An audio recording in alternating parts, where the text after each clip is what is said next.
بالکل واضح ہو گیا. ہم سب بڑی اہم گفتگو جاری ہے اور اس میں جو بہت سمجھنے کی چیز ہے کہ علم صرف جان لینے کا نام نہیں ہے بلکہ علم یہ جاننے کا بھی نام ہے کہ ہم کیا نہیں جانتے. مولانا اصلاحی نے اپنی تفسیر میں بھی ایک جگہ لکھا کہ ایتھنز کے مابت خانے پہ جملہ لکھا ہوا تھا کہ اے انسان اپنے آپ کو پہچان، اپنے حدود علم کو پہچان.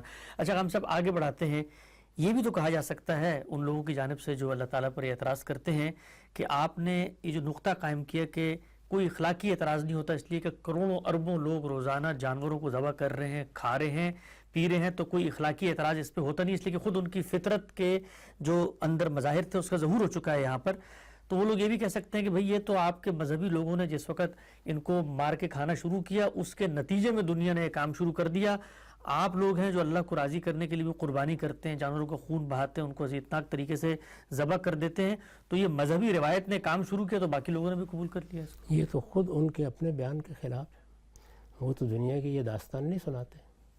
وہ تو یہ سناتے ہیں کہ انسان نے جب آنکھ کھولی تو اس کے سامنے کھانے کے لیے کیا تھا؟ یہی کہ درختوں کے پتے چبا لے یا کچھ پھل لگا ہوا ہے وہ کھا لے، اور پھر آہستہ آہستہ وہ شکار کرنا سیکھ گیا. یہی بتاتے ہیں. تو یہ مانتے ہی نہیں ہے کہ کوئی مذہب کی تعلیم دی گئی ہے. اس وجہ سے ان کے ہاں تو اس کا کوئی سوال نہیں ہے. یہ تو ہم بتائیں گے ان کو کہ ابتدا ہی سے اللہ تعالیٰ نے جو شعور انسان کو دیا ہے، جہاں اس کا ظہور ہوا ہے وہاں اللہ تعالیٰ نے مداخلت نہیں کی.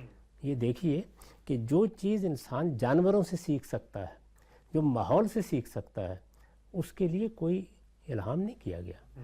وہ چیزیں الہام کا موضوع بنی ہیں جن میں انسان خود فیصلہ نہیں کر پاتا، اور اللہ تعالیٰ نے جس ابتلا میں اس کو ڈالا ہے اس کے نتیجے پر اس کا اثر ہو سکتا ہے. چنانچہ اسی دائرے میں ہدایت کی گئی ہے.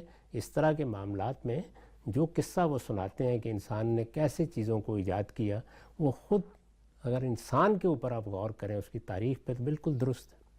یعنی علم کے معاملے میں صفر سے آگے بڑھ رہے ہیں بتدریج، اور ہدایت کے معاملے میں ابتدا ہی کامل ہدایت سے ہو رہی ہے. اور اس کے بعد انحرافات پیدا ہوتے ہیں، پھر اللہ تعالیٰ پیغمبر بھیجتے ہیں، پھر انسان کو متنبع کرتے ہیں.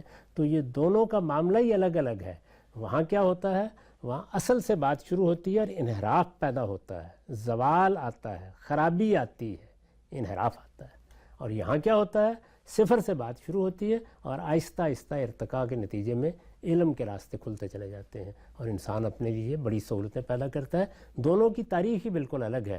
بلکہ سب سے بڑی غلطی جو اس معاملے میں الہات سے بھی ہوئی ہے اور جدید علم سے بھی ہوئی ہے، وہ یہ ہے کہ انسان کے علم کا ظہور جس طرح ارتقائی طریقے سے ہوتا ہے وہ ہدایت کو بھی اسی پر قیاس کرتا ہے. اور بہت سے لوگ جو ہمارے ہاں مذہبی داستانیں لکھتے ہیں ان سے بھی اسی طرح کی غلطی ہوتی ہے کہ وہ ہدایت کے ظہور کو علم کے ظہور کے ساتھ خلط ملط کر دیتے ہیں، اور جس طرح وہ کامل شکل میں ہوا ہے وہ علم کی بھی کامل صورتیں ماضی میں تلاش کرنا شروع کر دیتے ہیں. اس طرح ہے نہیں. اصل میں دونوں میں اللہ تعالیٰ نے الگ الگ طریقے اختیار کیے ہیں. اور دیکھیے دونوں میں بڑی حکمت ہے. انسان اپنے علم کا ظہور ارتقائی طور پر کرے، کوئی خرابی پیدا نہیں ہوتی، بلکہ اس کی صلاحیتوں کا ظہور ہوتا ہے. وہ خود سیکھتا ہے، اس کے لیے اپنی دریافت بنتی ہیں چیزیں، پھر وہ فخر کے ساتھ دیکھتا ہے کہ یہ سب کچھ میں نے کر لیا ہے. اور ہدایت کے معاملے میں اگر اس کو چند صدیاں بھی سرگرداں رہنے کے لیے اور بھول بھلیاں میں الجھنے کے لیے رکھ دیا جائے تو پھر اللہ تعالیٰ کو کیا حق باقی ہے کہ اس کا محاسبہ کرے. تو ادھر یہ ضرورت تھی کہ پہلے دن سے اس کو درست بات بتائی جائے، اور ادھر یہی حکمت کا تقاضا تھا کہ اس کو ارتقاء کے راستے پر ڈال دیا جائے.